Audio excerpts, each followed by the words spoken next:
আমাদের দমদম পার্ক নতুন একটা পার্ক হয়েছে, দেখো দেখার মতন অপূর্ব দৃশ্য, যেটা ভাবা যায় না, এত সুন্দর। দেখো দেখো দেখো দেখো বাস যাচ্ছে, এখানে আমি চেয়ারটাতে বসে আছি, ওই গাছে দাঁড়িয়ে আছে, মানে অপূর্ব সুন্দর দৃশ্য যেটা। জমির জল,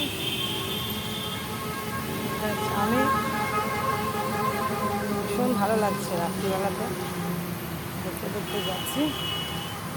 দমদম পার্কের মাটিতে এরকম ধরনের একটা পার্ক অনেক দিনের ইচ্ছা ছিল, সুজিত বসুর ইচ্ছাতে, সুজিত বসু মহাশয়ের ইচ্ছাতে আজকে সেই স্বপ্ন সাকার হয়েছে।